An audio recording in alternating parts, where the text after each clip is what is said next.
Ah, ditch and a stream, making me think about Bo Miles. Shout out to Bo Miles.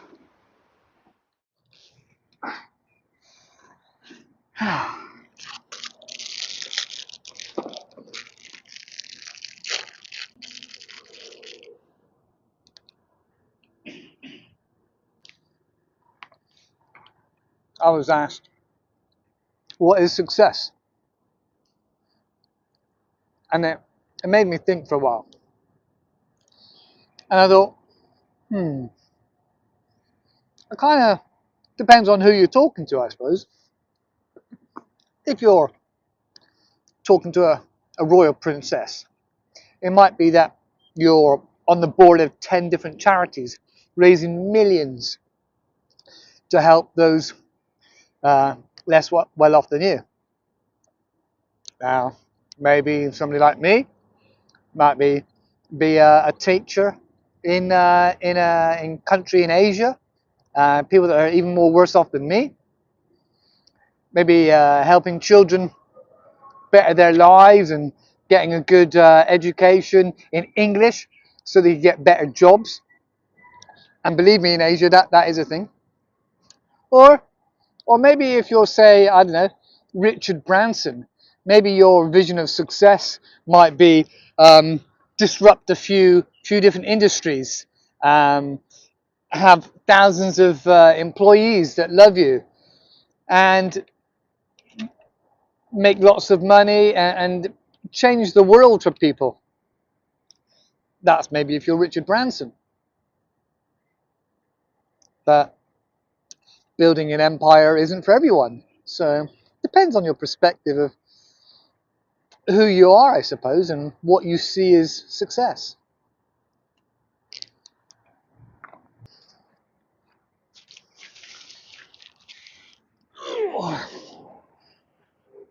One thing many successful people have in common is sacrifice.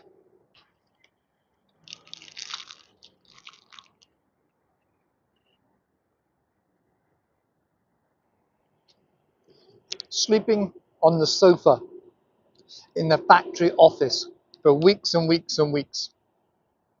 That was Elon Musk. He sacrificed a lot of time away from his family. Many people sacrifice. But what are they sacrificing all this stuff for? Well, basically, experience. Experience. To succeed at anything, you have to have experience. And lots of it. Just imagine two candidates going for the same job interview in sales. One of them has done an online course, passed it. The other one has been doing their own gardening business every weekend and school holidays for the last year. Which one are you more likely to pick? Which one do you think is more likely to succeed?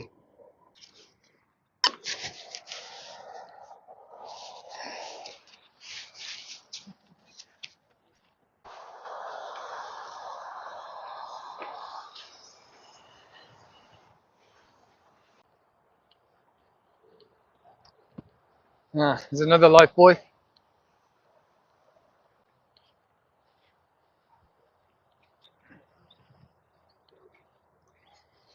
Oh, nice bit of sun. Ah, there's a bench. Perfect. Ah, gotta love a bench. Yep. Ah, perfect. Let's see what it comes out like.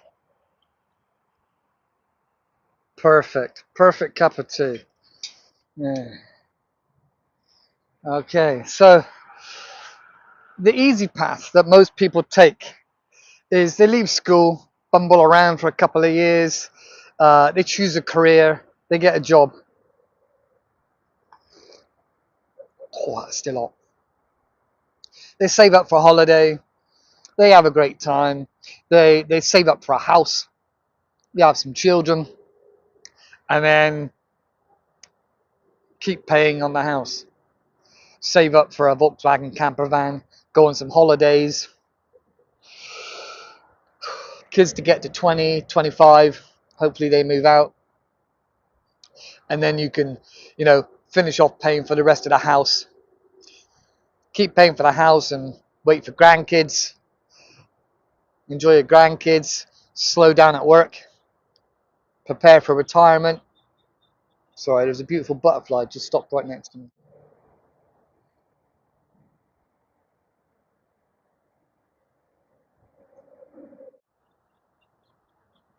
Prepare for retirement, and that's it, I suppose. That's your lot.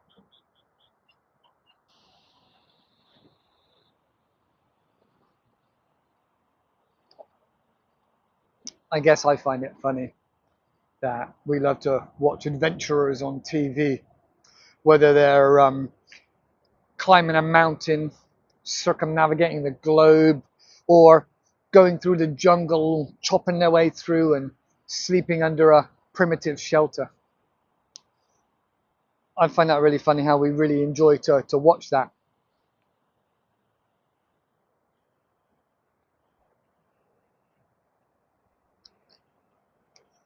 Funny thing is that, have you ever asked yourself what you can endure? For example, if you were sent to prison and you had no choice, you'd be in an 8 by 10 prison cell. You'd have everything you needed in there or provided for you, but you'd be in a very small space. You would have no choice but to endure that, would you? Would you not?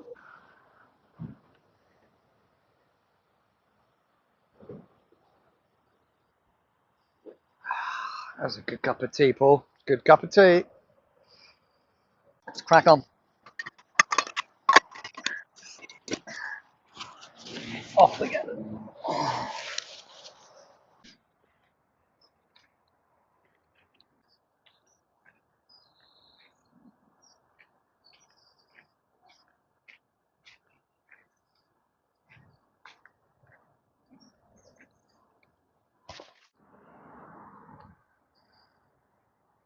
All right. What about then if you could, say, give up most of your weekends and learn a new skill, like building websites on WordPress? Just one whole year. And then maybe you could give out 3 websites for free. And in return, you just ask for shout outs on their social media. Or what about if you went around and collected pallets, and then over the course of a year, you learn how to turn those pallets into a coffee table or a shoe rack for outside, or just learn the skills. Where would you be in a year? You'd have a really good side hustle.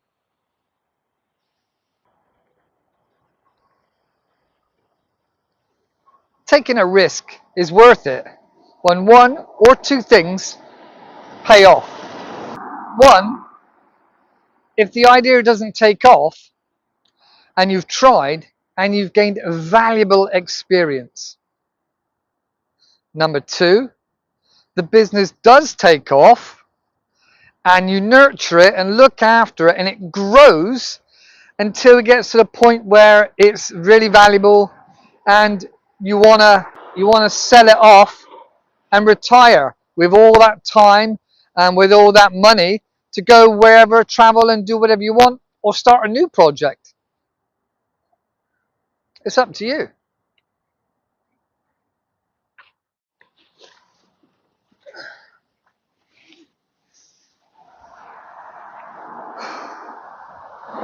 Who dares wins, Rodney? Who dares wins?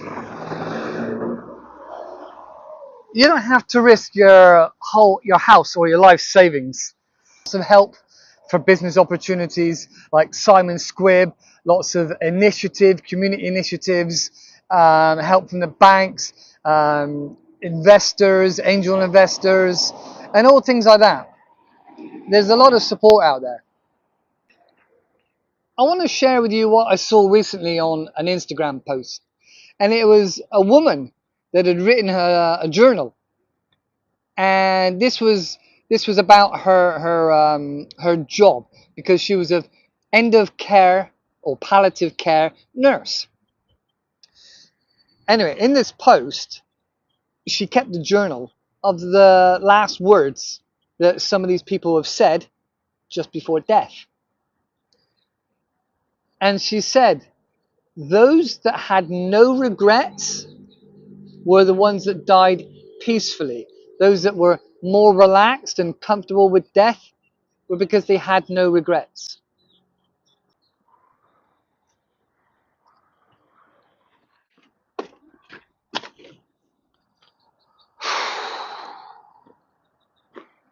Sometimes we don't understand or realize about a life lesson unless it's pointed out to us. And knowing the hardships we can endure really is the evidence that we need, that we could do something really difficult, especially if it's in line with our ethos, our morals, and our aims. Let me know in the comments what side hustle you're going to start. Let me know.